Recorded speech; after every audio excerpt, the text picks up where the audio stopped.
I carried a pen my mom created. It was made up of apple orchards, scars, limbs, scratches that came from falling off trees, as well as the rays of beauty from the morning sunrise. The combination of these things created dreams that were meant for her three sons to remember. She added ink to it every day from the journey en el desierto. She collected her tears as she crossed the mountains looking for the American dream that never existed. She carried dirt from the fields from her homeland of Oaxaca and burning days para que no los olvidemos de donde venimos. She told me that this pen can create miracles, that anything is possible, as long as you believe. As life went, sometimes I felt lost and difficult to even think that it could be something that I could achieve.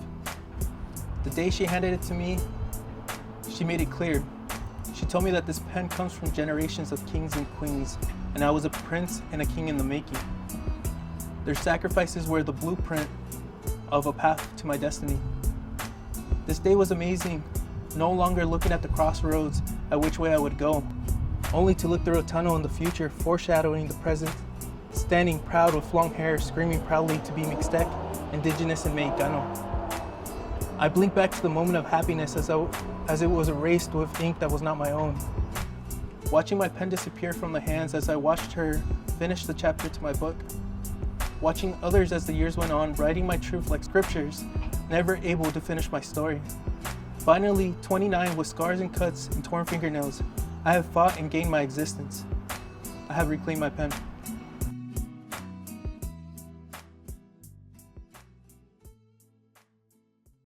Felt like constantly I'm trying to reclaim this pen and get really excited when I get close to it, and they're taking it and they keep writing and writing and writing, and by the time they give it back to me, there's no ink in it.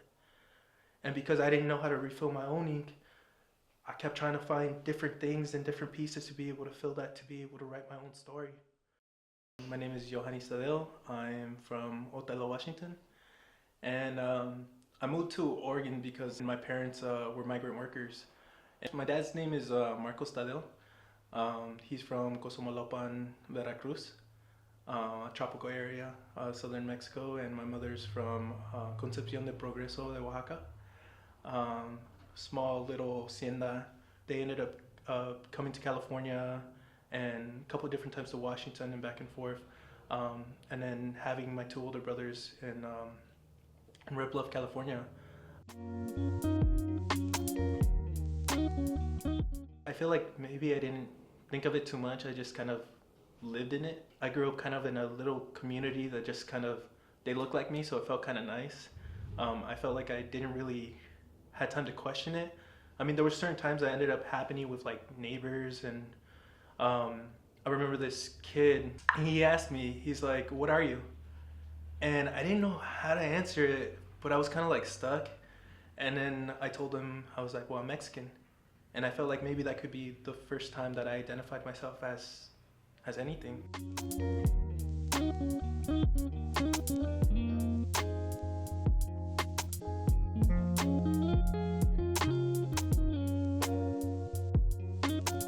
It was my first day of kindergarten.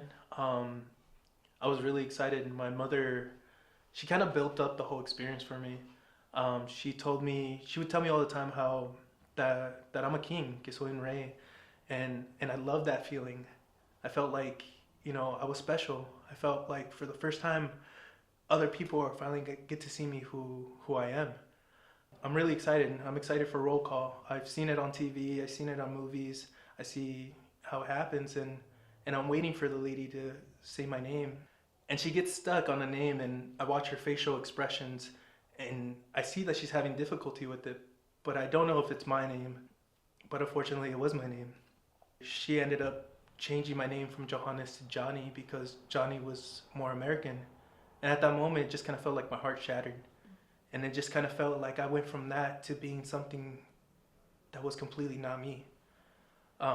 And that just kind of ended up taking me down kind of a different path of who I was, who I wanted to be, into becoming somebody else's story.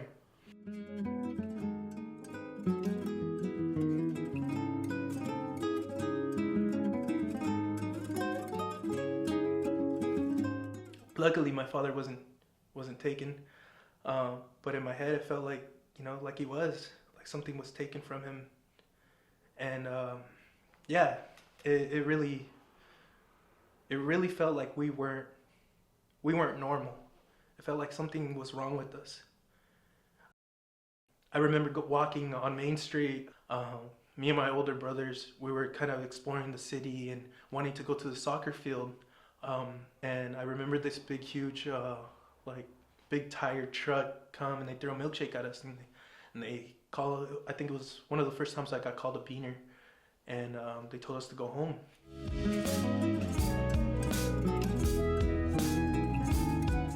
Towards the end of my sophomore year, I met this woman, Julie Rocha. She really cared. I didn't realize how much she cared until I had a certain situation where they tried to jump me, and I'm covered in blood. I'm covered in a white shirt, covered in blood. My pants are covered in blood. My knuckles are extremely bloody. And she cleaned me up. And I don't know, I really wanted to cry in that moment and just squeeze her and tell her, like, this isn't me. Like, I don't know why this follows me. I don't know why people put certain things in certain aspects and decide what my life is. She put me in these programs. She signed me up for a youth program at 4-H and OSU. First time I went out in the woods and was around with a bunch of Latinos and different type of Latinos. I was like Latinos that weren't afraid to wear their glasses in school, Latinos who sat in front of the class, Latino kids who wanted to be engineers, who wanted to, wow, the spectrum just kind of was huge. And I was like, wow, I could be that? I could do this? Ms. G, Carmen Gelman was our principal, first Latina principal at Springfield High School. And she chose me for opportunities all the time.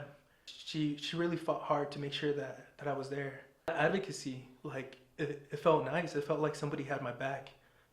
It felt like every single time I tried to fall through the cracks, somebody had their arm in me and was like, no, you're not gonna go. You're special, you know? And say certain words that kind of built me up, whatever that was, you know? And my grades started going up. I started feeling confident. College was kind of in my eye now. So in college, I found my identity, or at least pieces of it, that kind of gave me a direction of what I want to do.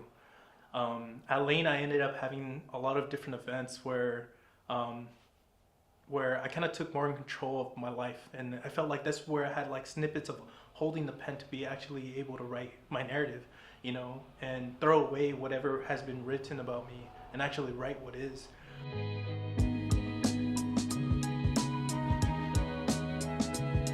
I ended up getting a message to be able to work at this Cascade Middle School as an educational assistant.